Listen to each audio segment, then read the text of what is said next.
What's up, beautiful people, to another episode of the Ricky Jones Jr. Podcast. It's me, Ricky Jones Jr., and I'm also excited to be with you all today. We have a fun episode. Now, before I get into it, as y'all know, I love to do shout outs, and this shout out goes to my great friend Corey, okay? He might be shocked that he's getting this shout out, but he has been a supporter of this podcast since the beginning. Now, that was back when I was trying to figure out what I was talking about, but even now supporting to this day. So shouts out to you, sir. I actually met him while in college, and we had a saying, that's why they made Gatorade, and we said that whenever anything was, you know, it was like you did something crazy, you did something strange, that's why they made Gatorade. And we drank a lot of Gatorade, obviously. But nonetheless, shouts out to you, Corey, man. I appreciate the support, I appreciate the love, and I love what you are doing with your family. And so I definitely blow him up. So follow him on Instagram, follow him on Facebook, and you'll love the different things that he is doing with his family as well. Shouts out to you, sir. I'm gonna have you on a podcast too. But nonetheless, I do want to share, like, okay, we just came out of Memorial Day, right? And so I just so happened to stumble upon a little beach area. We know I live in Tampa, Florida, and we have like beaches on the way to the beach. And so I just wanted like to go around some water and just you know, peacefully just let my mind wander at the water situation. And as I was driving and as I was leaving the area in which I was at, I realized that they don't make bikinis like they used to. A lot of material is gone from the material, or excuse me, from the bikinis that women are wearing nowadays. And it threw me off. Like, truth be told, I was just thrown off because it just threw me off. It threw me off. At the end of the day, I was about to like go into it, but I was like, I'm not gonna do it. I don't want to do it because I don't want to step on nobody's toes. But at the end of the day, it's a real thing. And even when Rain was like, oh, I want to get some bathing suits, she was trying on 2 pieces. I'm like, wait a minute, you're not wearing no 2. In my mind, I had to like figure out how I was gonna say it vocally, but in my mind I was thinking, you're not wearing no 2-piece. But vocally I was like, let's try a different one. So needless to say, she has a bunch of onesies. And so anyway, all that being said, that was my Memorial Day scenario. Hey, let me know how your Memorial Day was. How did you enjoy it? What did you do? How did you enjoy family? Or if you actually did have somebody in mind that you were remembering that, you know, gave their life because they were a soldier. And so anyway, drop all that good stuff down below. I love to get to know who is watching and all that good stuff. So with that being said, hey, it is Father's Day month. Okay, I don't think Father's Day should just be a day. So it is like Father's Day month. Y'all see what I did there? It's the month of fathers. Okay, and so we are going to be acknowledging fathers that are inspiring to me. And so without further ado, let's go ahead and get into today's interview, great people. We're gonna get into this interview today, in which I am also excited as I am doing this month, right? So it's Father's Day, the 19th, I believe, this month. So I'm gonna have some men on here that are inspiring to me as the men that they are first, but then also as well as the fathers that they are. And so y'all gonna see some different people and things like that. So with it being said, I have with us here today my brother in multiple ways. Yes. Being that we started a fraternity together amongst 2 out of 5 men who founded Psi Mu Epsilon Fraternity Incorporated. Shouts out to my brothers. But we also work together. We also go to the same church together. My daughter is at his house quite often because, I mean, the relationship that we just have as a family and as a community. But then also my son and daughter as well are a part of the band in which he leads and has founded and things like that. But we're gonna get into all the fun. We're gonna get all to the fun. I will make sure we get all that out. But nonetheless, like I said, we have before us here today, for those that are watching on YouTube, you can see them. Those that are listening on your favorite podcast platforms, you can hear them. But my friend, the great Sir Lamar Underwood Sr. How you doing today, sir? Great, man. Okay, it's good to be here, bro. Yes, sir. I'm also excited that you said yes, right? But more than anything, glad that you are here, because I know, like I said, who you are as a man is inspiring to me. And I know as we talk, you'll inspire others as well because of the life that you live and the role model that you are as well, which we're going to hit all the different dynamics that appeal to me, right? And give you opportunity to share whatever you want to share. However, let's talk about the man side, right? Because in order to be a father, you have to be a man, right? And so what has shaped who you are as a man, be it your faith, be it your background, be it your parents, be it your upbringing, whatever those things are, what has shaped you to be who you are today? It's like a combination of different things. You Yeah. know, growing up, Birmingham, Alabama, shout out to the ham. There it is. Born and raised. Well, you know. You know what I'm saying?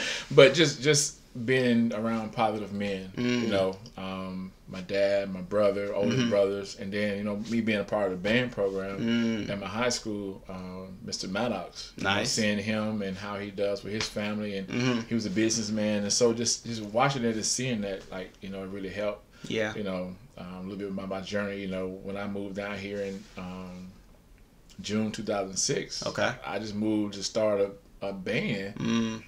But leaving your whole family. I mean, I'm Birmingham. I'm a big time DJ in Birmingham. All that you move by, you know, you believe that you're going out and start a job, but then God had other plans, and so my first day in Tampa, I was homeless. Wow.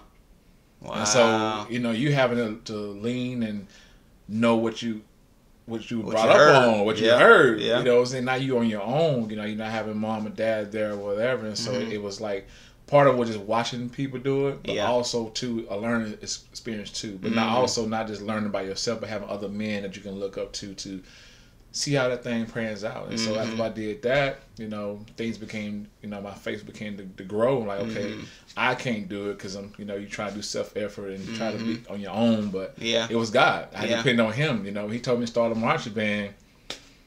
That I had to hear, because it's like, man, I never heard Him in that way. I've never heard it. So doing that to start something, and then you got to have faith to keep that thing going. And here we are 15 years later, still going. So, right. It's a lot of different life experiences you go through, you know, the trials, the errors, and different things like that. The maturing process, I call it. Yeah. That would really help me. And having strong men to help shape that. You know what I'm saying? Right. So let me just go back a little bit. You were living in Birmingham, Alabama. God said to start a band, and you moved here based off of what God said. I moved here based off of what I wanted. Oh, okay. I moved here, and the band that I coming to start was a scam. Gotcha. But I wrapped that thing around and said, okay, it must be God wanted me here to do this. And so that's how I put a positive spin on, okay, you just went down here, you're homeless, you know, you're not having money. It was so many promises that was done that didn't pan through. And so God had to, because of my call on my life, God had to shape and move things around so I can see that it was Him versus me trying to come down here and do the same thing I'm trying to do in Birmingham, which would have been nothing. Oh, wow. See, I didn't even know that. And knowing you, I didn't even know you were bamboozled, quote unquote, now into coming to Tampa to start a band, but then coming down here and realizing it wasn't. Wow. I mean, who wants to do that? You move somewhere, you've been promised, you sign contracts and everything like that, and you move here, and then everything that they've said that was done, apartment, all that kind of stuff, now you come out your own pocket. Right. I moved to Tampa with $1,500 in my pocket. Right. Thinking you had it. Man, by the time 7 o'clock hit that night, I had an apartment, no furniture, a bunch of clothes. Wow. And I was broke. Yeah. So you try and figure, okay, what job I'm going to have? I ain't got no job. Wow. It's just, you got an apartment you just signed a lease on. And so you can't depend on yourself. So I'm like, okay, what else? Wow. You know? And so I thank God it was a speedy process for me to gather and understand Him. Yeah. He began to speak vision into me. And so, man, it was tough. Yeah. Wow. It was tough. It was tough. It was tough. But, you know, thank God, you know, that I can hear from Him and I can move some things around and move. And when my self-effort, because my self-effort I would have stayed homeless, I believe. I would have got kicked out, got evicted, whatever, stuff like that. And so it was challenging, but we made it, bro. Yeah. No, I mean, you're here today. And so we'll talk about the growing points in between then and now, right? But what would you say family-wise that you were brought up in that shaped who you are? I know you talked about your brother, you talked about your father, but what roles did they play to develop the man that you are? Just my dad would always want us to have dinner together. You know, we have family time together. Everybody ate at the table. And how, a little funny story, my dad had a speaker in the you know, back in the day, you had the my house changed every week. My dad would change the house. Okay. Doing some carpentry work on the house. It was kind of hilarious. You walk home, the house is different color. You never know. Okay, you just never know, right? And so Dad was bored. Right. And so one thing, my dad put a speaker in the dining room. And so we would have dinner as a family, listen to all kinds of music, Earth, Wind, and Fire. So everybody else wanted to hurry up and get outside. I wanted to be there listening to music. And so watching him and his process of him being in the band, just it helped. It was developing something then. Like, shoot, you know, watching us grow up. My dad would always buy me a keyboard. I'm like, why you buy me no football? Why you buy me no basketball? Yeah. But just seeing that God was speaking to him about purpose and stuff like that, and seeing who I am now, I understand now. Watching my oldest brother, you know, he moved out, you know, and doing different things, and just watching them as men and they grow. You know? And just being there, you know, it was family. Like, family is everything. You know what I'm saying? That's big for a man. True. You know? And that's very true. Family is everything. Yeah. Like, you don't run out to be with somebody else's family without making sure your family's taken care of, and we take care of each other like a tight knit. And so that's how I look. And I learn, and I watch from like other men in my life, just seeing how they grow and how they navigate through life, and you watching different decisions they made. Okay, I don't want to make that decision. That's kind of bad. And you live and you learn. Correct. You take. You know, the Papa always tell us, you know, you chew the meat, spat the bones. You know what I'm saying? So you take what you can, what's applicable for your life, but you don't try to follow that same path. You just take what's positive and what you can learn from and grow from. So. Yeah, no, I dig that. Now, if you were to say like action or a line or a speech that your dad gave you that is still being used, or it's like fundamental to who you are and what you do now, what would you say that is? Something that he said, something that he's done, or like a speech that he gave you? He would always say, stay focused. Stay focused. Yeah. That was like it. Stay focused. Stay focused. Yeah. And do your best. Yeah. You know, I use that and both of my sons. I say the same thing. If you Stay can't do focused. anything, stay focused. Do your best. Be the best you can be. Yeah. That was like the staple moments of our house. Be the best you can be. Which is a good transition, right? Because now we're gonna talk to you being a father. So hearing where you came from is making sense to me as I think through the dynamics of who you are and the different things that you've done. But now, with you being a father, right? You have 2 sons. Yep.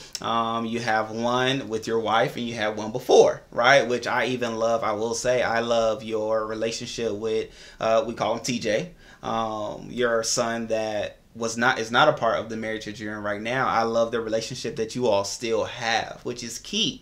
Because even as you've expressed, right, being family is everything, especially having a man, and a man, like, there's just a dynamic that is unspoken at the end of the day, and some people may take it for granted, but obviously you shouldn't. But what was that like, knowing that, let's just talk about TJ first, right? When you realize you about to have a son, like, what put me there, put us there? What was that like? How old were you first? Man, I was in my 17. You made me do math now, bro. How old was it? So I'll say like this. TJ was born in 2004. Gotcha. I moved to Tampa in 2006. And Gotcha. So for me, it was one of those things, right? You have to learn as a man. Like, you know, I couldn't get it from my mom, my dad, or anybody. I had to learn for myself. And so when TJ was 2, I had to make a hard decision. I had to move to follow this dream that I have. Yeah. And leave, and watching my son and knowing the consequence that may have on being there. But, you know, before I moved, I was always spending time with TJ. Yeah. You know, I was always doing different things with TJ, taking him to different things. And so when I moved to Tampa, that was one of the hardest things because I drove to Tampa. Wow. And so I'm driving from Birmingham thinking like, thinking on the drive. Man, I hope this thing works out, because if not, there's like different things or whatever. But watching him grow, I wanted to make sure that regardless of what was going on in my life, I'm there. Yeah. Regardless of how much money I had to spend. I never forget my first trip of flying him down to Florida, man. Wow. Man, I was like, this trip cost this much money? Like, you gotta continue to do this thing. Yes, so he, you know, and going through, you know, I'm not afraid to say, you know, child support and stuff like that. And so that aspect of it too. But you know, I ran to it. I mean, when I got the letter about child support, I ran to it. I called people. What does this mean? It wasn't like I was running from it. I ran to it. Right. And me and his mom have a great relationship. Her and her husband. We have a great relationship now. That's nice to see it pan out. That's at first it wasn't all right. Right. But thank God over the years. That's why I pray for. Like, God help this co-parenting thing work. Make it work. You know what I'm saying? And so me and TJ, he had this great relationship, this great bond, and so now everything was not about, it was important to me when I got married that he's a part of me. Yeah. He's not no step. He's not nothing like that. He is a part. Him and Antoine the third. Yeah. Antoine, they are brothers. Y'all not no step brothers. No, y'all are brothers. And I made sure that I established that value early. You know what I'm saying? Because TJ was there when Antoine was born. So just being a big brother then. So just making sure that it was a valuable part that they both knew that, hey, I'm a part of, his life. We family. We family. Yeah. Because that's important, because the younger Antoine may see, or the bigger Antoine may see, TJ may say, Dad, you spend more time with little Antoine. You're not coming to Birmingham to see me. Like, every time I go to Birmingham, it's me and TJ. Yeah. You know what I'm saying? There's never a time I went to Birmingham and I didn't see my son. Nice. And so, I can go back to my old stomach ground, different things, old habits and stuff try to kick in, but I know I'm done with all that. So my priority is still family. Even when I'm there, it's like I'm family. My family call me the glue. Gotcha. Like, when you here, just make everything good. So they call me the glue for the family. And so I want him to be in that part too. So when I'm not there, he has family. Yeah. And it works. TJ have games. Sometimes I can't fly to go to games. Yeah. His family is there. Family is there to represent. And so it's important when you co-parented is to understand and have those different things in place, so it won't be you spend more time with them, not me, or stuff like that. Because I'm very involved in TJ's life. Right. He's 500 miles away. Yeah. No, I mean, it's very true. You talk about it as if he's 5 miles away, right? I feel like I know different life progressions that he's taken because of the conversations that you have, the different prayer requests that you'll bring up, which, I mean, I love and admire because you don't see that quite often, right? Sometimes we find ourselves, and we as in people and men and specifically, find ourselves in this situation where we're co-parenting, and it's like, okay, let me just send money and thinking that's the best way. But I love the relationship that you all have. He can call you when he needs you. He can talk about whatever it is he want to talk about, and you do your best to keep up with what he's into, right? Even if it's not your thing. But and I made it my best to not make it about money. Wow. Because I don't want him to see me as a paycheck or a bank. Gotcha. Oh, my dad's going to send me some money and not have a relationship with me. No, it's the opposite. I'm having a relationship with you. If you need money, I got you. But money don't come before this relationship. Wow. And it's very known that TJ knows that. Like, you got to save money, son. I'm not there with you. So teaching him how to save money, how to balance and different things like that. He a senior this year. Oh my God. He graduate. Class of 23. You know what I'm saying? So learning that was beginning talks about college and stuff like that. But he has a mindset now to where he understands the things I was putting in place. Right. As a father. Even though his mom has a husband and stuff like that, but it's something about your blood. It's my seed. Yeah. So I want him to understand it's not about money. Right. Like if my relationship with you, and I don't think you can sit there and let me call my dad, get this $100, let me call my dad, get this money, then where's the love in that? Because what if dad can't get this money? Then you turn your back on me because I can't fulfill that need. Right. And so I made sure when he was growing up that I supported him money and financially and stuff like that. But more importantly, my thing was time was more valuable than money. And so what would you say, because that's good, I want to dive into that. What would you say that went into the mindset of you to start it that way, but then how would you say it clicked for him? Because there may be some men that's like, man, I love what you're saying, but how do I get my child to follow in that mindset and see it the way I'm seeing it? Because you're gracious that he has a mom that doesn't speak to you in that way or speak to him about you in that way, right? But how would you suggest going about making sure that is the relationship that takes place? I say if it's not in place, start now. And speak and have true conversation with your son or your daughter. Right. I got a son, so it's valuable for me to understand. And when TJ got old enough, I took him back to when he was younger. He remembers certain stuff. He remember coming to Florida. I was single then. He remember coming down here and spending time with me and going to work with me. Yeah, like he remember that stuff. Nice. And so it was easy for me to make that process. And so even if that wasn't the case for some men, start now. Like spend more time with them, watch games together, talk about video games. I'm not a gamer. You know right. But y'all talk about it. We talk about games. You know, I'm there. You know what I'm saying? Yo, yeah, you playing the game? Let me try to play the game with you. Then get my butt whooped. Hello. You know, hey, we talking smack. We spending time. It's spending time. You know, we FaceTime each other. I made sure I bought him phone where I can FaceTime. I bought him Antoine a phone too. Not because, you know, you have restrictions on Antoine's phone, but my thing, I wanted them to spend more time together. I didn't want the relationship of Antoine and TJ to be only based off because of me. Oh, that's good. That's good. I want y'all to communicate. I want y'all to develop a bond outside of me. And so you'd be interested. You'd be in the house and you hear him talking like, bro, what's up? He called him Broski. Broski, what's going on? You know, when Antoine playing basketball, TJ was there coaching him like, bro, you can't give up. You got to do this. So you hearing that, it's like, that's more valuable than money. Yeah, absolutely. That's intangible. That's intangible. And it lives long. It lives long. Money, you spend it and it's gone. So I spend the money on a cell phone. But my thing is, the cell phone was just an interconnection thing between them. So now they text each other, they send each other, they do like different things. And I'm playing basketball. This is my game, brother. I'm praying for you, brother. Like they praying for each other. Like that's more bigger than me sending a check to his mom saying buy him this and buy him that. Those days are over, man. You just gotta be real with your children and say, hey, it's what dad can do. Yeah. One thing when I go home, I rent I like nice cars. You know, I didn't have nice cars growing up. Yeah. You know what I'm saying? So when this last time I went home, we had a long talk, and I was telling him, I said, the reason why dad rent nice cars is not because dad like nice cars.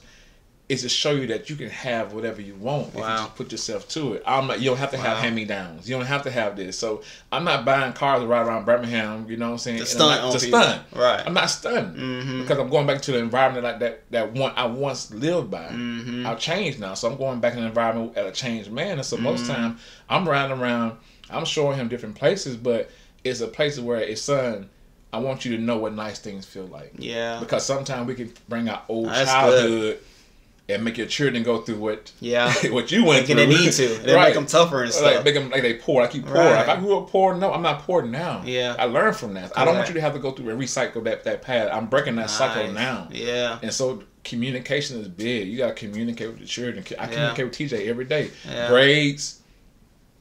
You know, women, girlfriends, sports, right? You know, he feeling a certain kind of way. You know, he may be feeling like, you know, he don't like the way the world going. You know, we have to talk about God. You know, different things about his faith and growing up. You know, because children be around so much. Correct, and they hear a little bit of everything. And so they're thinking like, okay, this universe, like, Dad, there's no universe. What you talking about? This universe, son? No. But for me, I didn't hammer down on him. Yes. What I did was I embraced it and I listened to it. I had to pray as a father and say, okay, God, how do I turn this thing around? Nice. To bring it back to you. Nice. So now he's more positive. Now he's more thinking because your kids get influenced by the phones and stuff like that. And so I had to continually make sure the seeds that I was sowing was powerful for my children, so that for as a father, he won't be saying, I don't have no dad in my life. Right. No, you have a dad in your life. Who's there. You know what I'm saying? Like, he gets disciplined over the phone. Hey, what's up? You want to talk to your counselor about this grade? What's up? And we have a relationship, but it didn't start overnight. It took time. It took time. Yeah. Because TJ didn't want to come. He didn't want to go to Busch Garden. We come down here. He literally said, I just want to spend time with you, Dad. Wow. That's more valuable than money. Absolutely. Even though we go to nice places, but just to see him just riding the car with me, us going outside, us just throwing the football at each other. Me and my sons playing. That's more valuable to me than anything. You know, so. And Deborah just let us be the boys. Right. She just let us be who we are. Right. Now, how did that become what it is? Because not everybody does have that beautiful harmony scenario, right? How was it, as far as even in the introduction when you met her, like, hey, I have a son, like, was that a part of the conversation, or was it a surprise, like, boom? It was a surprise. But for me as a man, when you go through so much stuff, you want to make sure that you're open. And that's what I told her. I said, I got a son. You know what I'm saying? At the time, me and his mom wasn't on good terms. But thank God where we are now, we good. And I'll walk you down the story real quick. But, you know, when I met Deborah at Blake High School, I met her. And I told her about, you know, TJ. And so TJ came down here. We were dating during that time, too. and she got a chance to see him and stuff like that. But it was hard. Because before that, I was going through child support court trying to get visitation for him to come down here. And that's why I said you got to run to it instead of running from it. Most men run from it. You just sit in the money every month. I did my thing as a dad. That don't make you a dad because you sit in money. Nice. No, that's true. No, that's true. I ran to it. I'm going to accept whatever this date. Because I had to fly back to Birmingham and went to court. And it was from that day that his mom and Deborah talk, which is now your wife. Which is now my wife. Yes, wow. So they talk about this thing. What this is, yeah. And so through the years, they exchange numbers. They talk to each other. They're like friends now. And so when you see that, it wasn't always like that. Because I'm calling. I mean, her talking about, man, I just want to see my son, and I don't know why I got to go through this thing. And people acting me like I'm a deadbeat dad. I'm calling child support court. Hey, how much I gotta pay? What'd you say? Like, why you? But don't treat me as I'm a deadbeat dad. Correct. No. I'm here for this. I'm here. I'm doing more for my son than I'm doing for anything. So you can't listen. Don't settle for it. You know what I'm saying? Like you gotta be aggressive. If this is what you want in your life, that's the part. You gotta be aggressive. If this is what you want, make a decision to be aggressive. Don't just accept what they give you. Because sometimes we can, as men, we get lazy. We're like, well, no, I just pay the money. Come in my check. I don't see it. No, I didn't. No. I saw it come in my check. Okay, what else did he need? He need underwear. He need. I made sure that, and one thing I do for my boys is I don't do for one. I don't do for the other. Nice. So they never can argue about what dad like you more than he like me or dad. It's not about that, but you got to start that early. And so I go back. It was hard. Yeah, flying TJ down here. You know what I'm saying? And he coming down here, and his mom up there. It's like she had to develop a trust with Deb, and people like that. He just loved coming out every summer. I fly TJ down here. Every spring break, TJ come down here. Every Christmas, I would go up there and see him. Every Thanksgiving, I would fly up there and see him. So we had the relationship to where it was all like I had to be supervised, like not supervised, but I had to go in and call her. She had to meet me somewhere. But now I go up there. What child support order? Because I fought for what it is, and we contend. You got to contend for it. I was contending back then. Like, this is what I want. Correct. And I'm willing to do what it takes to get this. And then no matter how much money. I mean, I flew TJ down somewhere. I ain't have no money. Wow. But it wasn't about the money. Yeah. But God, He supplied the things that were needed for him to have a good time. And all thing He wanted to do was chill out. And so we got married, and TJ was in the wedding and stuff like that, and so. How old was TJ? TJ was. So when did y'all get married? We got married in 2008. 2008. So he was born. 2006. Okay. 2004. So, okay, he was 4. Gotcha. Yeah. So he was old enough. He was old enough to know. You know what I'm saying? And so I made sure from that moment forward that we are family. Yeah. It's not about this is your stepson or this is your son. Yeah.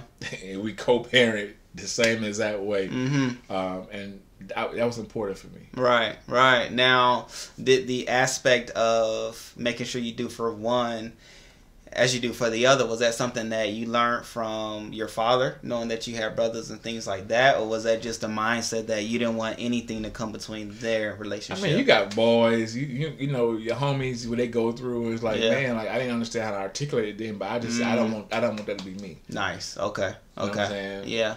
Because it's not about you, but it's them two. When they get older, they fight each other because they say, "Daddy, you know." Now they have some vendetta against a grudge. Nah, you're right. Like, you're right. No, Dad did more for you. I remember that time I wanted some new shoes, but then Dad did something for you. I don't want them having a mismatch or talk about what the other one have the verse. So I made sure that they're on even playing field. I'm one dad.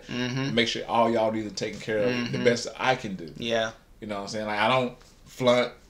No, you gotta earn. You want some money? What have you done? Somebody some grades. And so TJ, he's AB honor roll student. Antoine, AB honor roll student, because they're not doing it for the money, but they're doing it because this is a value that we understand that this represents more. Absolutely.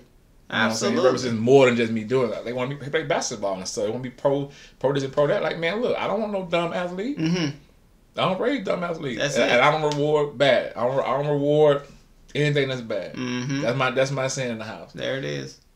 Dad, I got an F. What, TJ? Put it up. Dad, look at these shoes. Them shoes don't mean nothing right now. But your name, for your name's sake and for who you are and what God has for you in your life, you need to make sure that you don't have nothing, like no bad grades, no nothing, because this is you. Yeah.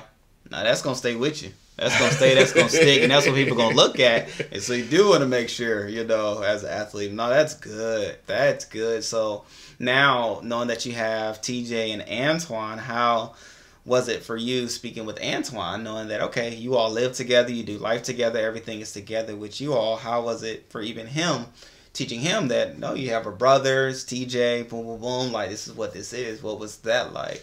I think when God gave me the vision, started the marching band in 2006. Mm-hmm.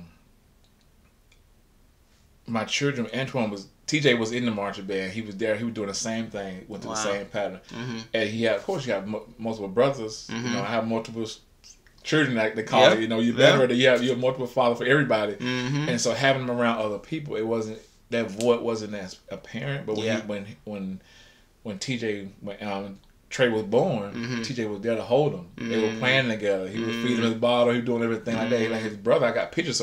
So over the weekend, I was sitting up because Antoine went to Birmingham with me. Nice. Him and Deborah. And so I was sending him pictures. When all of them were younger. Wow. And they were like, I was there. That was me. And TJ like, yeah, boy, I hold you. I was right. So it wasn't. I thank God for having other young boys around, so he didn't feel that void of not having a brother. Like I'm the only one in the house, you know, because people can feed you all kinds of stuff. Y'all need to have another child. Mm-hmm. You need to have another son. You know, I'm like, who cares? No. Correct. Yeah, no, we so for me, he got over 100,000 brothers. That's it. You know what I'm saying? So when him and TJ got together, there was no void. Mm-hmm. It was like pick up where you left off at and keep it moving. Mm-hmm. So. All right, great people. So this video is sponsored by the DKUJ Palette and Gardening channel. Now that YouTube channel is all about helping people garden whatever they are, be it if you have a bunch of acres or if you have a little bit of space or if you just have a patio space. We will show you, I will show you how you can garden what you want to eat, okay? So just know there's so many different things. We even have chickens on the channel as well. So if you don't know, now you know. I have a gardening YouTube channel where I build things, grow things, and show you how you can do the same things, okay, great people? So make sure y'all go check that out. I'll put a link down below. That's good. But then too, I even love how you and Antoine relationship is, in a sense where even too, right, I'm gonna just keep bringing the story along with the idea like the dream. You came down here with the dream. I would venture to say your dad even birthed or even shine the light on the dream, which has to do with the band, right? Showing you, like you said, had the music playing and you want to listen to the music as opposed to going outside and all those different things. It's like, oh, okay, cool. I'm starting to see a thread. But now to the point where you said, okay, Antoine loves the band. TJ was in the band. Like, so the band, right?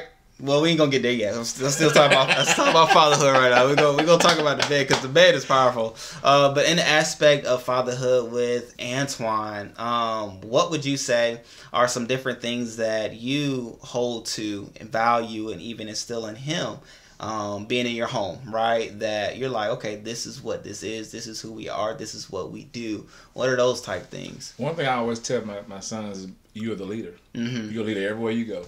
I don't care what nobody else is doing. You are a leader. Mm-hmm. So let me. So what you tell one, you tell both. Mm-hmm. There's no difference. No. Oh, that's good. That's good, because I was even asking a question with the idea that you may tell Antoine something different because he lives with you than TJ, but you keep it the same. Oh, that's good. That's the reason why I do it so they can repeat to each other. Wow.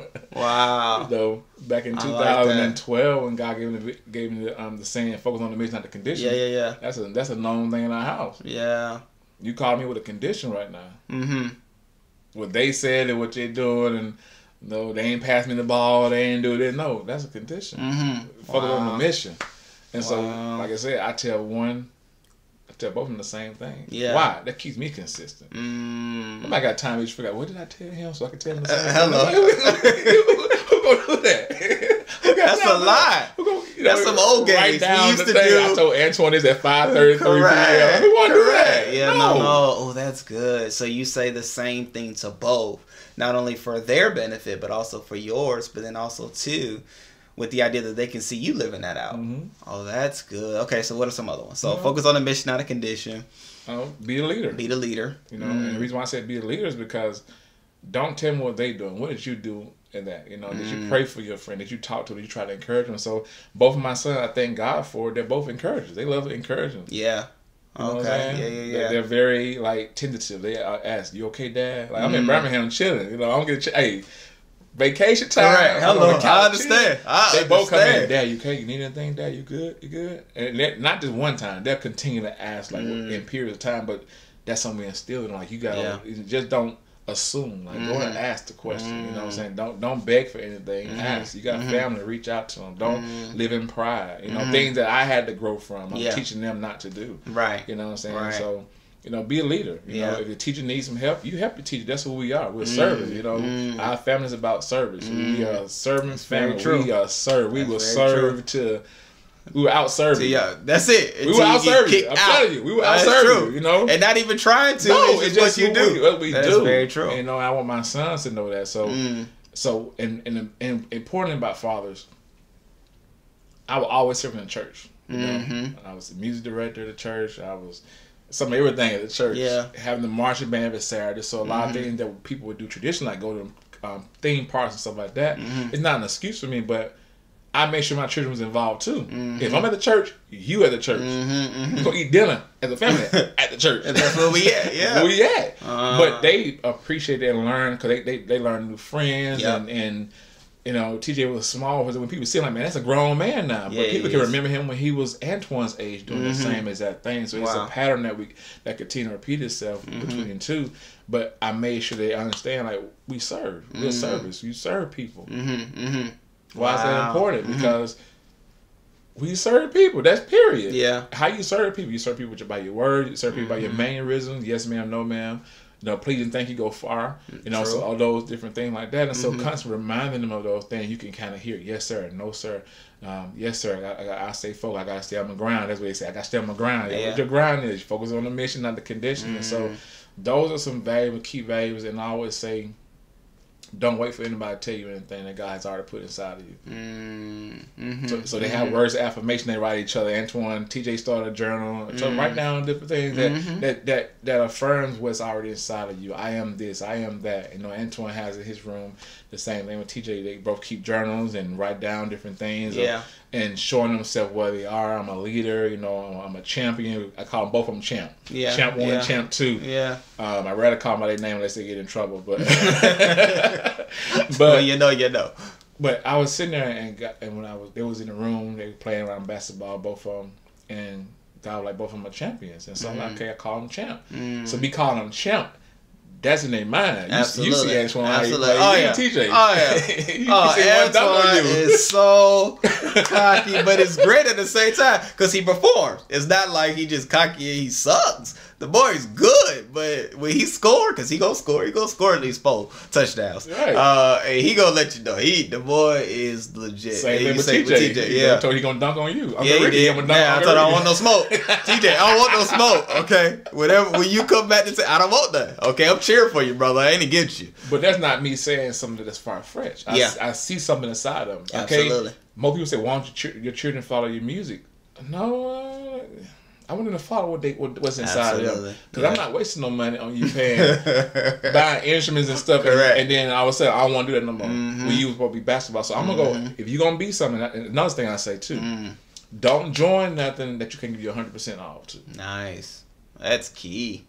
If you want to play football, Antoine, you got to give it your all. TJ, you want to play basketball, he played baseball. There I need such and such. Okay, I'm finna buy these things and ship them up there. Yeah. If this is what you want to do, you got to give it your 100%. No excuses. That's good. Because without that, you just spending money. Correct. Wasting time. Because somebody got to get you to those now practices. You mad.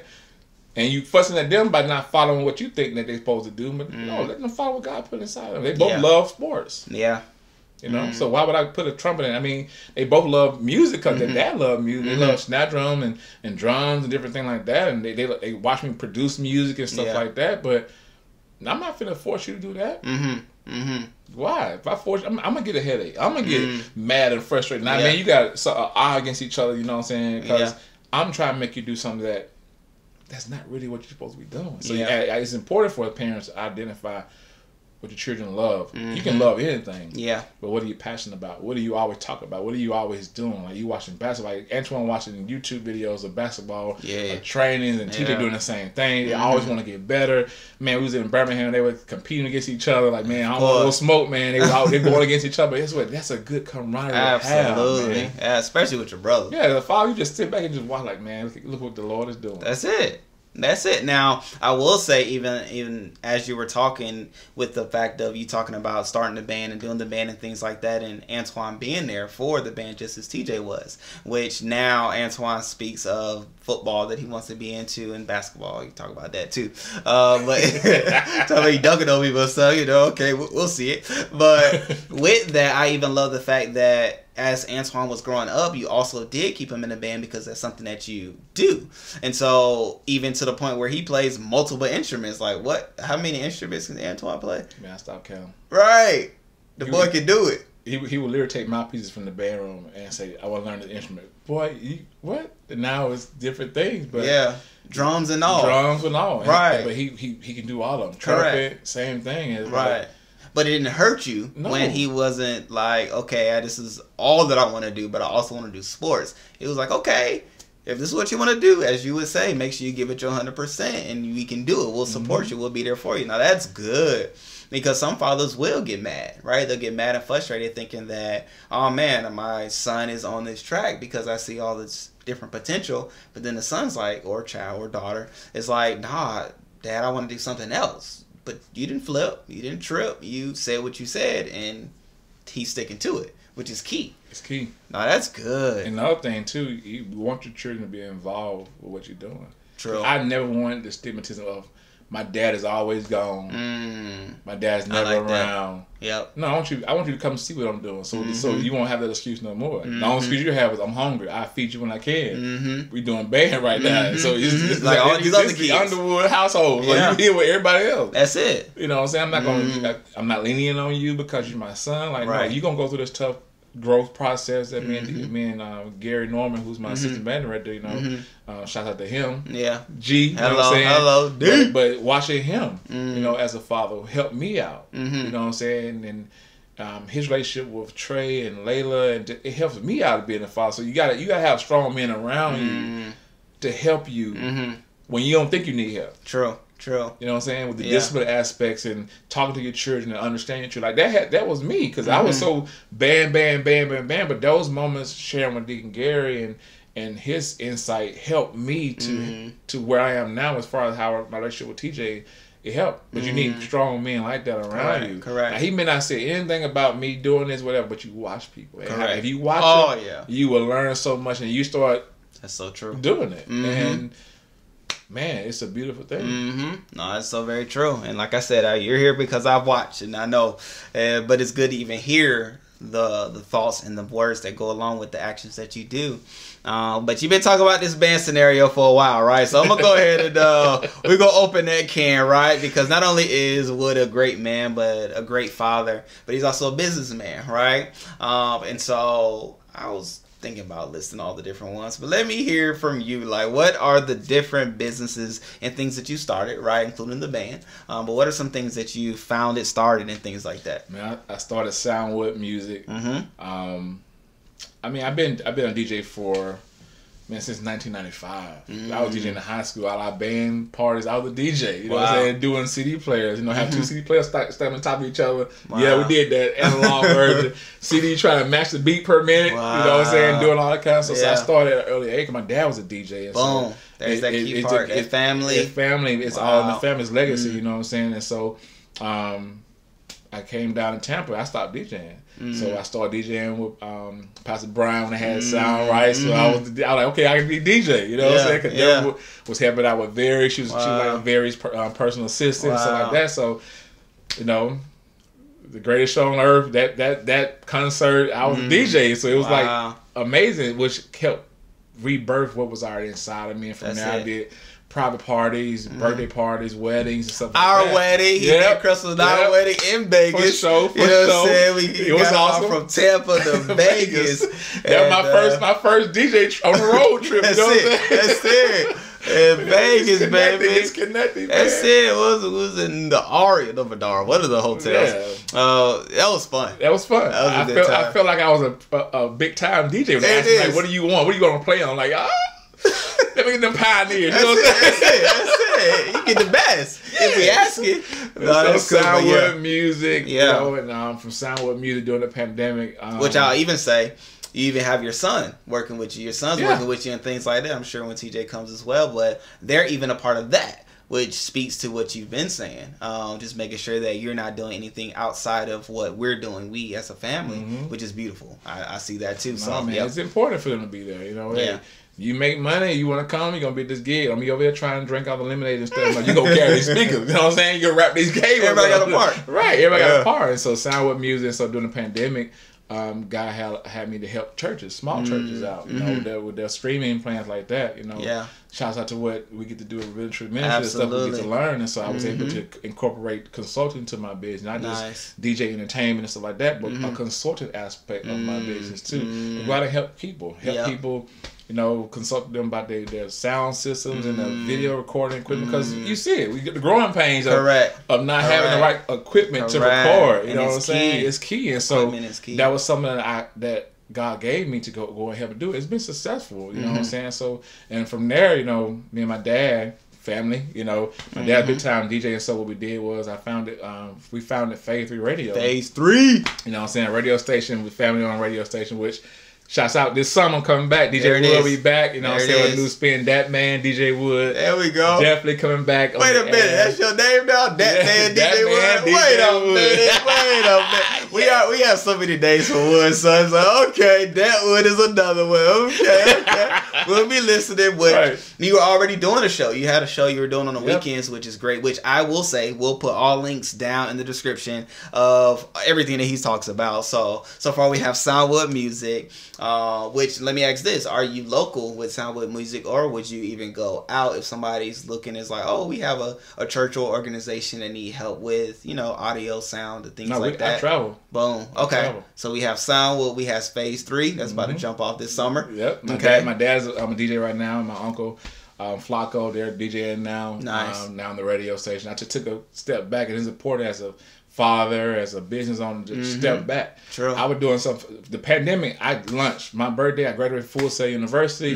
Started the radio. You know, got on the radio. I was doing it for my dad. For me and my dad have a relationship. You know, because again, you got to find some commonality so we can build our relationship up. Did that.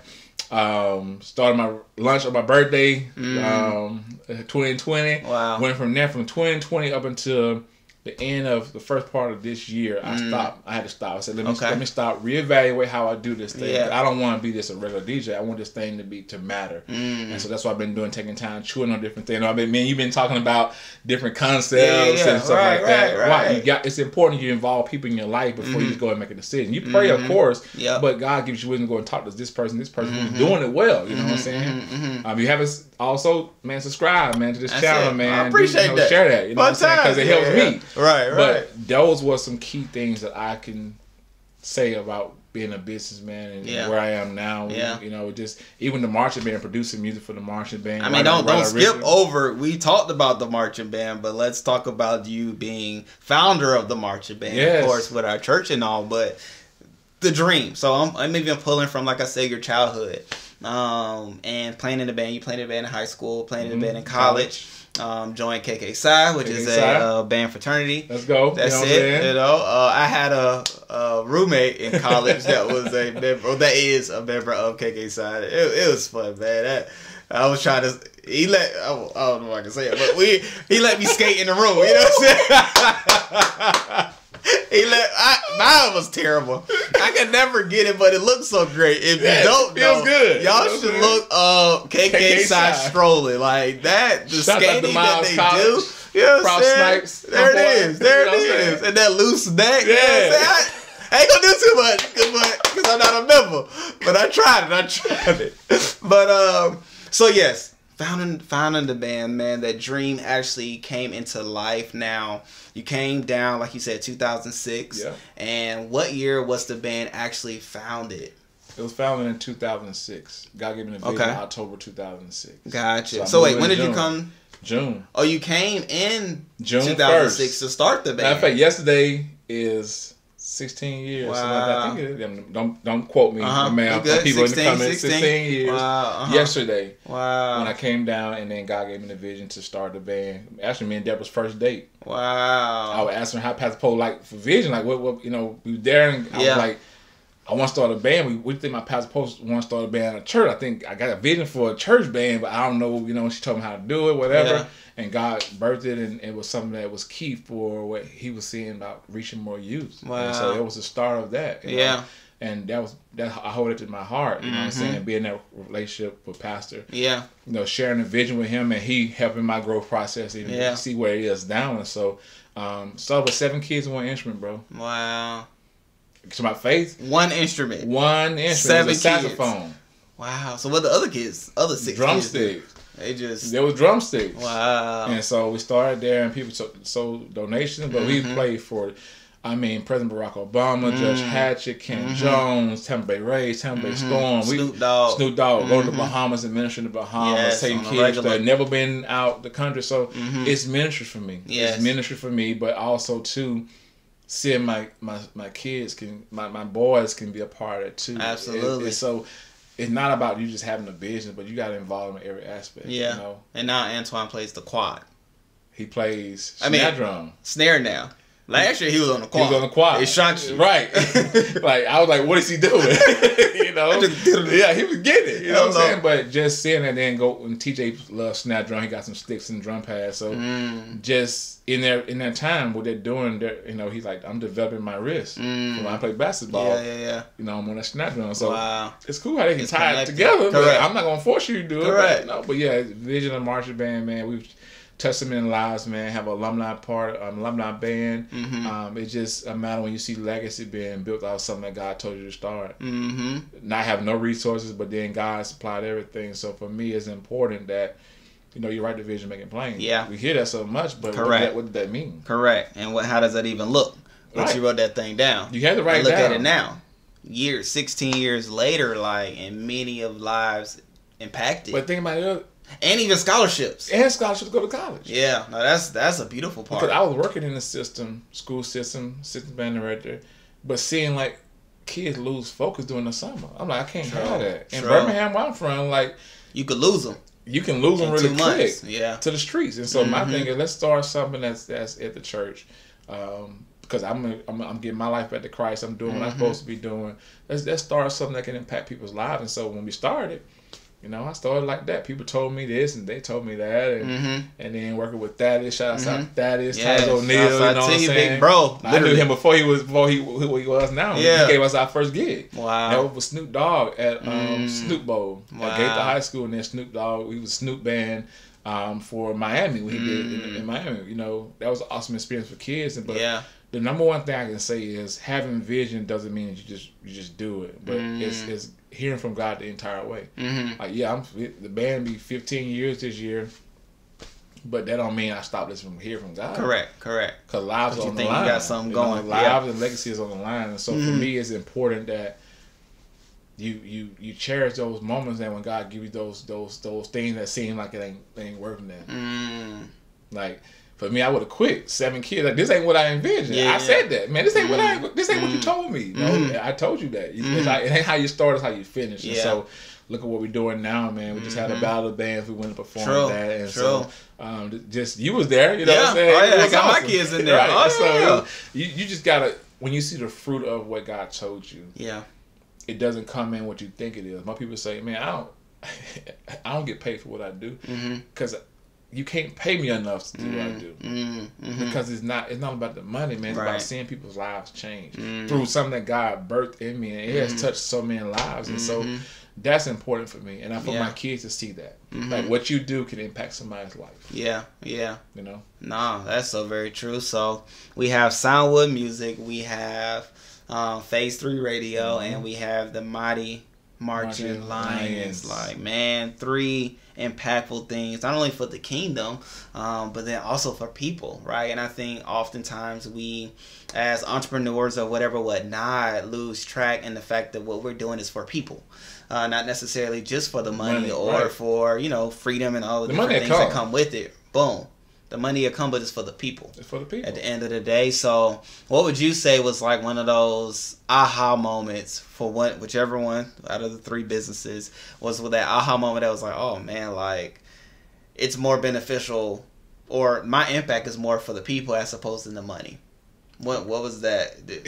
Because I know I've heard some of your stories in DJing and all of that. So I mean, I don't know. But since you went there, it's like when you DJing for somebody's wedding and stuff like that, and they're throwing different things at you, and I'm like, man, what do you want? At the end of the day, you want people to smile. You want people to have a good time. Yeah, that's all I'm about. But how much can I pay you? I said, I want to make sure people have a good time first. How much I gotta pay you? I'm like, no, you paying me doesn't draw me to do either way. I'm gonna do a good job anyway. And it's also too of how you build a thing and walk a thing out, because your children looking at you or how you did that thing and you didn't quit on it. So for me, it was important that I don't just ain't about to check. You know what I'm saying? When I come home and I cash up him and give Antoine money, I'm like, Dad, what this for? You work for me. You know what I'm saying? That thing you want to hear, put that towards it. You know what I'm saying? Like, oh, I get a check for working. Yeah. But you don't work. If you don't do X, Y, and Z, you ain't gonna keep getting this. You know what I'm saying? But for me, that's more important, that you see people's passion, their vision, and you're there as an entertainer. I'm there as a producer. You're helping them have a good time. Yeah. And they hired you for a service. And when people hire you, you want to make sure your name is great. You want to make sure that you're out there representing your business, your family, and what you do. And you're just out here just doing crazy stuff. And now your name is tarnished because of what you chasing money versus you jack these people party up. Right, because they might not have paid you what you want. Exactly. So you mad. You jacking their party up. But you don't know. These potential clients out here listening.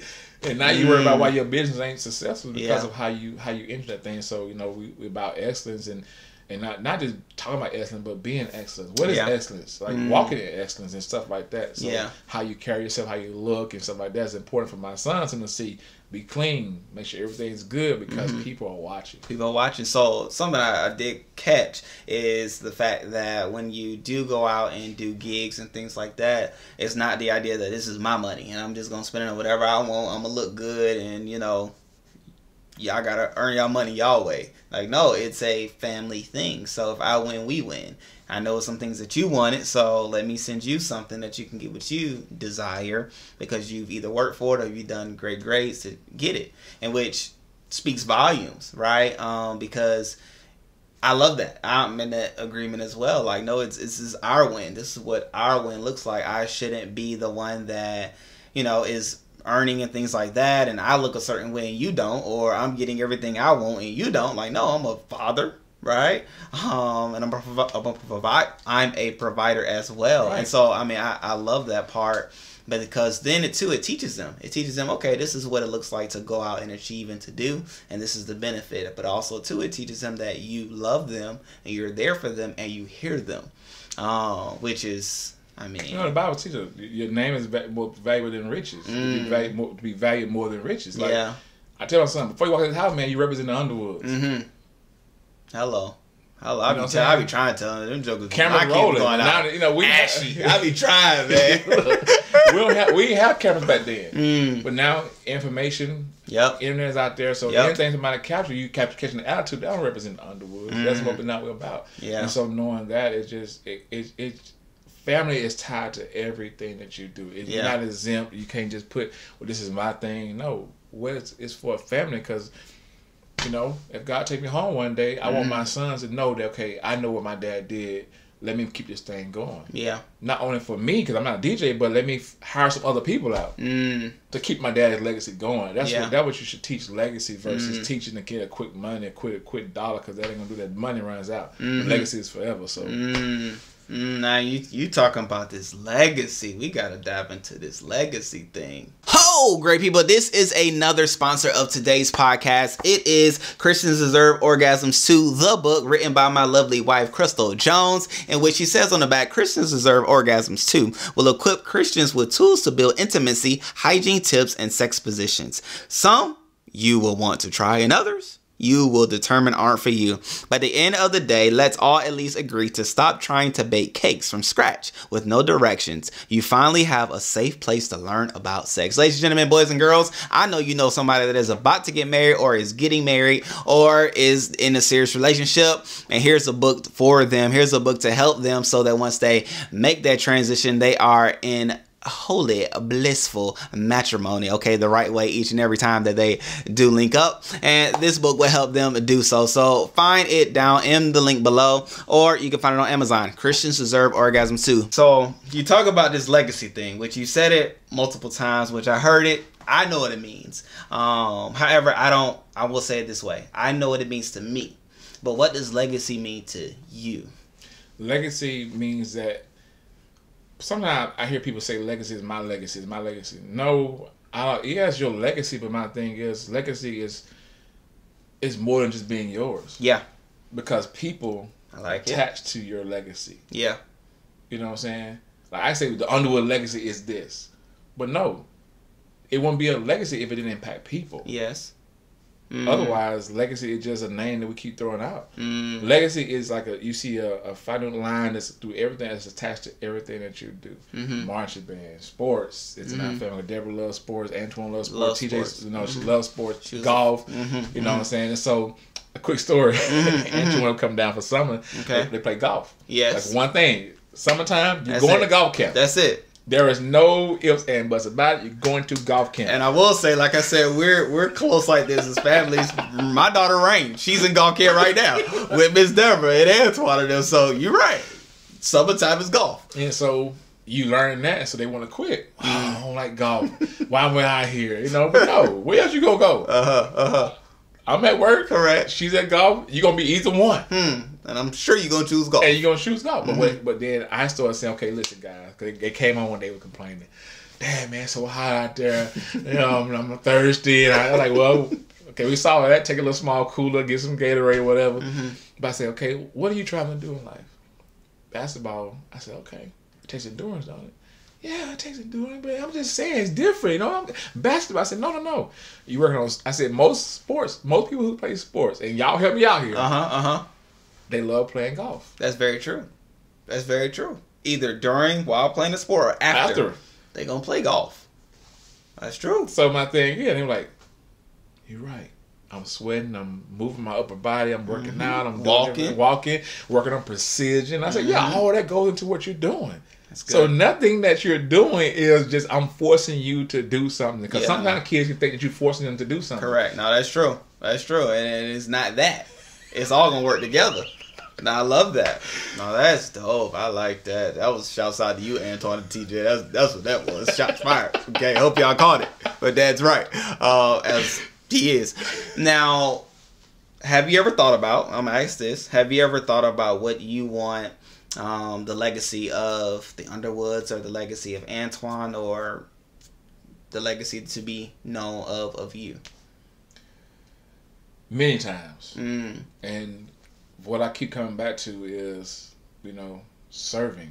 And a part of our legacy is we serve. But only that, we don't serve for our own intentions, our own gain, but we look for other people. We serve like that. And so a fine thread is in our family legacy, there's sports, there's music, and there's serving. Those are 3 values that we have in family, which is the main one of all. But legacy is tied to that, and I believe legacy is leaving something for somebody else to not to only necessarily pick up, but to recognize and value. Yeah, there's certain things you don't want to leave your legacy. You know what I'm saying? And that's the value of why it was started in the first place. True. History should be tied into a legacy because it tells a story. Not, my dad loves history. He loves history. I love history. Yeah. You know what I'm saying? And without history, you don't have a legacy. Like why was the thing started in the first place? Yeah. Why was the purpose of a thing started? So I believe legacy to me is understanding the history of it and the purpose of why it was even started in the first place. That's what I value in my house. And I want Antoine to say, why did you pick up that first basketball? Why? You gonna have to tell the story one day to somebody. Why?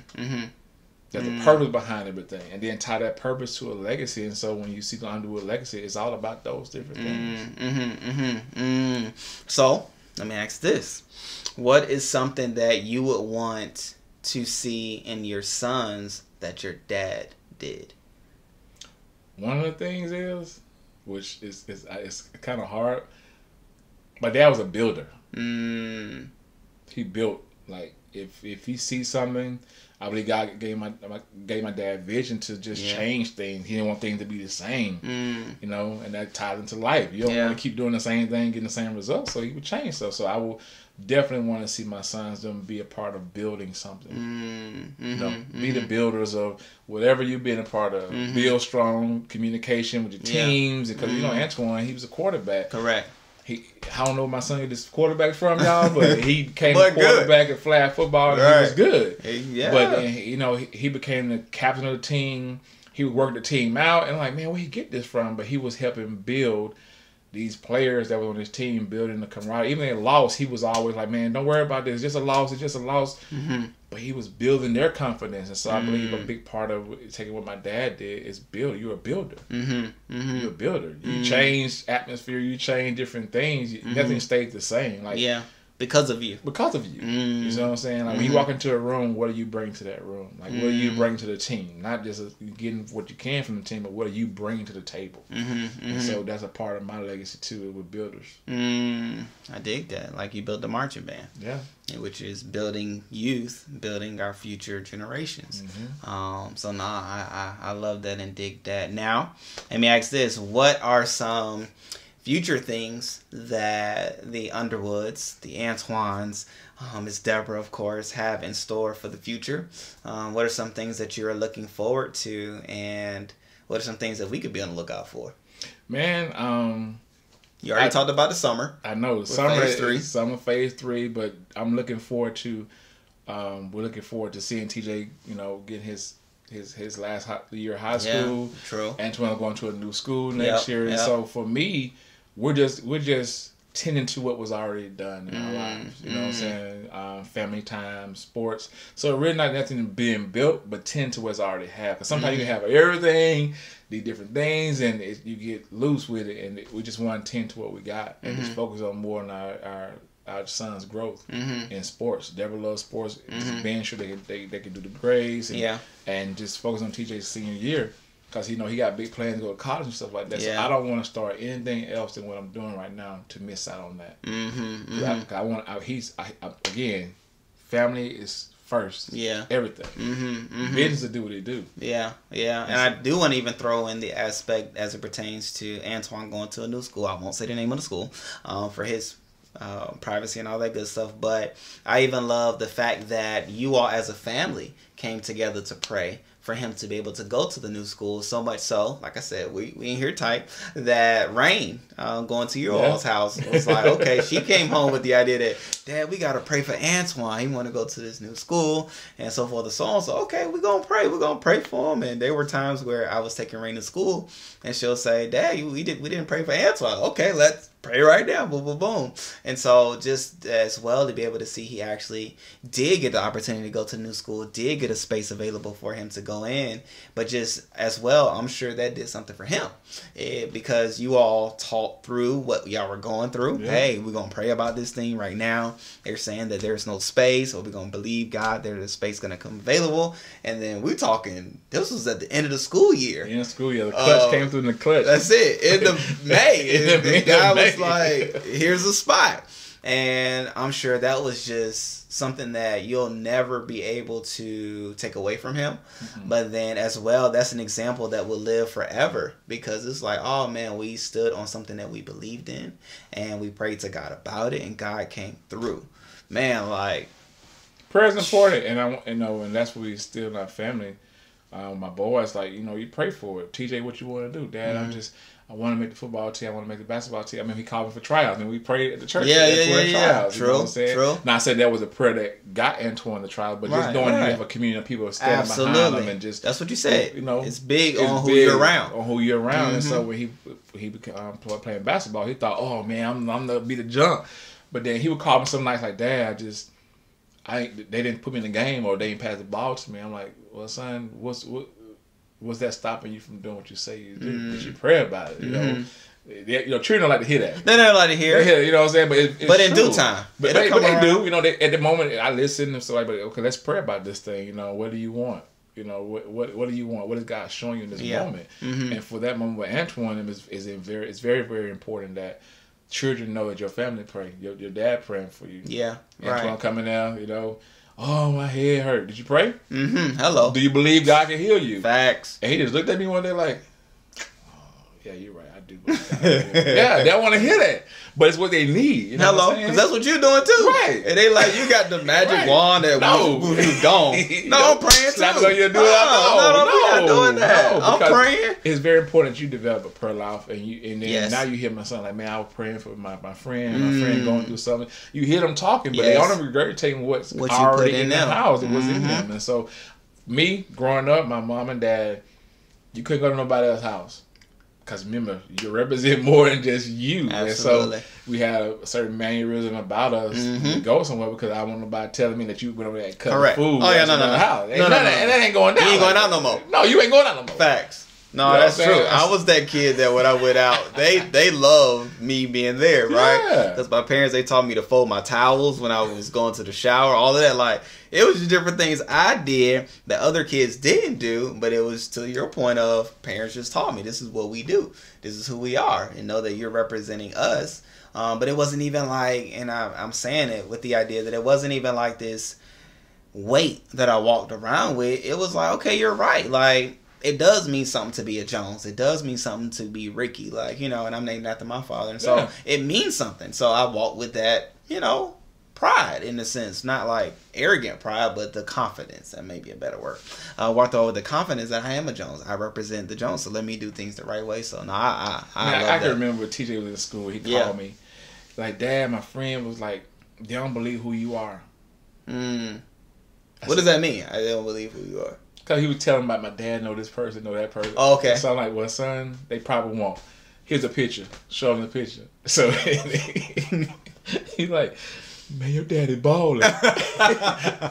Picture say anything, man. That's it. We on our way, though. We on our way. Come on now. Hello, they speaking. You know what I'm saying? But he's like, Dad, like, you're famous. I'm like, didn't understand what that means. So when he graduated from middle school, I went up there, you know, I flew up there to go to middle school. Yeah. And you get a nice call, but nice you ain't thinking about none of that. This is for him. This is for TJ. This is for him. You know what I'm saying? He got, you know, you probably saw the picture with him sitting on the car like that. You know what I'm saying? He boss man. Feeling good about himself. You know, he ate good that time. That's it. You know, we all gonna eat good. You know what I'm saying? But he was like, man, Dad, you're my role model. Like, I look up to you. I want to be just like. I said, no, son, don't be like me. Be the best you can be. Yeah. Cause you hear that sometimes, man. Absolutely. I want to be like you. No. Cause then you fall in the same traps, the same different things. No, I want you to be the best you can be. Cause you can be a version of me that would destroy your life. Yeah. If it's not you. And so that's why I always tell them, man, be the best you. Yeah. Represent you well. But understand that you connected to the Underwood legacy. What you do is always tied back to what we do as a family, as a whole. No, that's good. That's good. So, man, all right. So we hit the points, man. I hate to end it because it's been so great, but I know there's so many great things that has been said that is beneficial to those that are listening and watching. However, I do want to make sure I give you the opportunity, to say anything that you may want to advise, suggest, or encourage other men, other fathers that are watching, or even moms that are watching that don't have or may not have their male counterpart involved in their child's life. What might you have to say to them? A couple of things. For a single family, a single mom,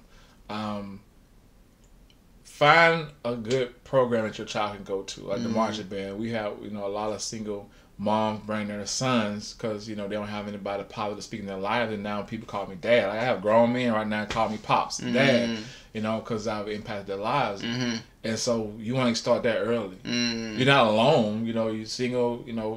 Find some men in the church. Find some men in an organization that's going to speak life into your child. Like, you don't want everybody speaking life into your children, but you want to investigate before you invest into that, and just do that and connect them with somebody, a mentor that can walk them through. You know, I remember one of my students in the band who didn't have a dad. His mom was there, and he, you know, normal time for a family. You know, it's his senior year. You know, they had the family walk you on the field, play the band. Yeah. And so he called me. Wow. You're like a dad to me, so can you come? And so be that. And then for the men out there, like, don't be like most people say, well, I don't have this, I don't have that. Like, you have time.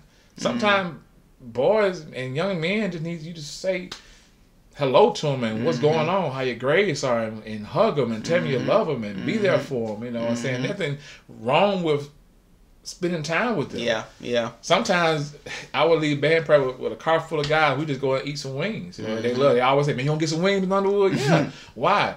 Because I didn't want them going home to focus on what their mama couldn't do. But I want you to understand, you got men that you can talk to when you need that, you know. And so for the men, don't be afraid when a child clings to you because of what they see. Don't shun them away.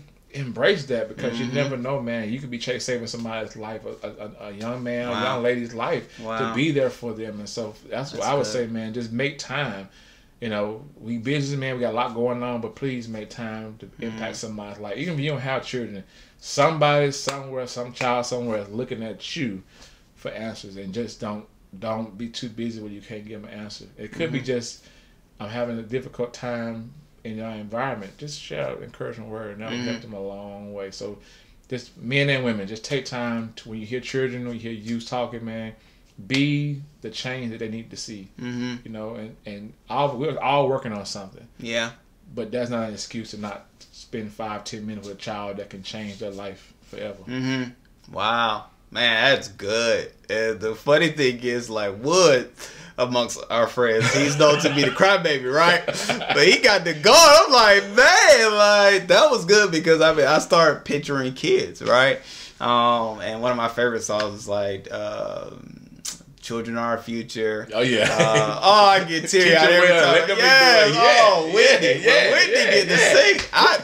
In the intro, she didn't got to say that. I already know the words that's gonna come. What? But Lord, man, that was great. Greatest love of all, bro. Oh. My Lord, and don't be afraid to show your side. Like, I cry. Like, I believe God's, you know, God speak to me. I just start crying. Like, man, it's gold. You know what I'm saying? And kids always say, I know all you gonna do is cry. But now they understand what that means, and to see a grown man cry. You know, don't hide about your passion, because kids see that. That means that you're passionate about what you do. And sometimes people replace passion with being this authoritative figure, but it ain't about being authority, bro. It's about you being submitted under authority, and you're being able to illuminate what's inside of you. And sometimes, man, people cry. I know I cry. I'm a big crybaby. I ain't gonna lie. Every band video you probably watch, I be at home, I'm talking to Antoine, and I start crying on the phone. Like, I'm so proud of you, son. I start crying. Damn, why you crying? I just want to cry right now. Yo, let me cry. You know what I'm saying? Hey, hello. Chill out. It's how it hit me. It hit me. You know what I'm saying? But don't be afraid to show that side. Yeah. It's not weakness. It's actually helping them understand that there are great men and great women out there that loves people. And we are in the people business. So. Yeah. No, bro. Oh, that's good. That's good, man. I appreciate you, Sir Wood. Man, I'm sure the people do as well. Me, yes, sir, man. Fun, Yes, no, it has. It has. We've been putting in work, but it went by fast. At the end of the day, and I'm sure you all have enjoyed so far. Definitely let him know in the comment section down below. But then you also can contact him, reach out to him in the various aspects that he talked about. In the description, you'll find all that information. Definitely tap in, tune in. Especially on the DJ tip, my man puts on a great show, a great time. Thank you, bro. Oh, yes, it did. Yes, so, you know, it's something that you want to experience, something that you have to experience for yourself. And I'm talking from experience. But with that being said, Sir Wood, I appreciate you, man. I think we'll definitely have to have you on. Yes, I'm even thinking about like one day doing like a reunion scenario. So we'll see. We'll see how that works out. But you'll definitely be back. This is the first time. Yes, it's not sir. the last time. Yes, sir. So yes, indeed, man. I appreciate you. Yes, sir. Yes, indeed. Boom! What an awesome interview and time that was. I know if you are like me, you are better because of it. You learned some things and grew because of the insight of my brother, Sir Underwood Sr. and the various intricacies in the dream. Now, that was one of the things that I held on to as he talked through his story and all that good stuff. But nonetheless, we are going to go to the boom or bust segment, ladies and gentlemen, okay? Because obviously I like to talk about different things that I have going on and have tried with the idea that it may help you or benefit you if you are thinking of the same thing. Now, today I want to talk about this here handy dandy phone holder, right? You may be looking like and thinking like, why are you talking about a phone holder? Like, we all have phone cases, phone holders, call it what you want to call it. I did both, okay? However, this one is versatile because one of the things that I had problems with was I wasn't carrying my wallet. So therefore, there were times where I didn't have cards when I need cards, or my license when I needed my license. And so I was like, I need to have a one-step solution. And so the thought came to mind, let me go to Amazon and pick up a phone protector scenario that also duals as a card holder. So boom shakalaka, if you're looking on, probably don't want to do that, but if you are looking on YouTube, you can see that I have cards in here, like in the open slot scenario, right? And so boom shakalaka, cards are there, boom, slider right there, cards are gone. And I'm able to hold 2 cards in this particular phone holder, and the phone scenario, all that good stuff is still slim, right? It's not big, bulky, and out of control, but it's nice, slim, and sleek. So I can put it in my pocket, think nothing of it, or I can grab it and go and do what I need to do. And so I always have the cards that are necessary for me to live life, such as a credit card and a license, okay? So needless to say, this is a boom, ladies and gentlemen. This thing has radically made my life the better, okay? And I'll put links in the description if this is something that you're interested in. I am not being paid for this yet. These boomer busts will be paid for one day very soon. But nonetheless, this is a product of which I love and adore and treasure, okay? So give it a try. Like I said, it'll be in the description if you are looking on YouTube, or even if you are listening to this on your favorite podcast platform, it'll be there as well. So with that being said, great people, like I said, this month is going to be jam-packed with great phenomenal men who are in turn phenomenal fathers, and we'll be able to learn and grow from their stories as they share with us different things and insights in which make them who they are and allow for me to learn from them. So with that being said, I love you all. I appreciate you all. Thank you all for being here today. And if you made it this far, man, you are awesome. You can let me know in the comment section I made it, okay? And that'll let me know you made it to the end. Those are the real MVPs. And shouts out to you in advance. So until the next time, peace, love you.